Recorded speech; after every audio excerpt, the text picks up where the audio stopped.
एक दिन में पब्लिक आशा से आके भरने का काम किया, अंततः निकला 25, 30, 40 आवास लोगों को मिलने का काम किया। अभी भी 700 लोगों का आवेदन कहीं न कहीं पड़ा हुआ है और सरकार इसके बारे में कोई चिंता नहीं है। मैंने तय किया कि आने वाले समय जब आपके बेटा का और एनडीए का जब सरकार यहाँ पर आएगा, हमने तय किया है कि कॉमन मिनिमम प्रोग्राम के तहत जहां हमारा 9 संकल्प है, वहीं 5 भारतीय जनता पार्टी का मिलकर हम लोग काम करेंगे। उसमें से सबसे बड़ा और सबसे ज्वलंत विषय है गरीबों के छत देना। क्योंकि ये गरीब को मिलने वाला राशि अगर उसको मिलता है तो ये राशि का उपयोग सही रूप से घर निर्माण में कर ही नहीं पाता है। उसको एक घर बनाने में 15, 20 साल लग जाता है। इसीलिए तय किए कि हम कॉलोनी व्यवस्था फिर से डेवलप करेंगे। सरकारी जमीन के अंदर भाई गरीब क्यों घर बनाएगा? वो कैसे बनाएगा? उसको तो दुकान में वो कहीं से कमाता है और खाता है, वो कहीं पर उधार ही रहता है। उसके पास पैसा देखने से दुकानदार तो उससे उधारी पहले चुकता कराएगा, तब जाके वो ईंटा बालू गिट्टी खरीद पाएगा। हम बोले ये सरकार उसके साथ ऐसा छल हो रहा है, भाई उसको परेशान कर देते हैं। यहाँ से लेकर वीडियो ऑफिस साइन कराने में उसका हालत खराब हो जाता है। ये परिवार को हम लोग तकलीफ देने का काम करते हैं। अगर वास्तव में गरीब परिवार को छत देना है तो मैंने कहा कि आजकल शहर स्मार्ट शहर बन रहा है कि नहीं? शहर में वो बड़ा बिल्डिंग बन रहा है, कॉलोनियां अच्छे बन रहे हैं।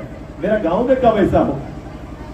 मैंने तय किया कि अब गांव में भी कॉलोनी बनेगा और ऐसे लोग जिनको वो दोनों योजना से जो छूट जाएंगे, सुदेश महतो घर बना के चाबी देने का काम करेगा। ये तैयारी सरकार घर बनाएगी। सरकार का काम है गरीब के लिए घर बनाओ और उपलब्ध कराओ, चाबी लेना है खाली गरीब को। ये तैयारी हमने किया। मैंने आने वाला समय अब जो चल रहा है, जो स्थिति चल रही है, इसको मैं चेंज करूंगा। और मैंने प्रत्यक्ष रूप से मेरे प्रभारी, मेरे आदरणीय प्रधानमंत्री सबके सामने मैंने कहा ये मेरा आइडिया है और इस आइडिया से गरीब को हम ज्यादा राहत दे सकते हैं। सही है कि नहीं? बोलिए, सही है कि नहीं? सही है।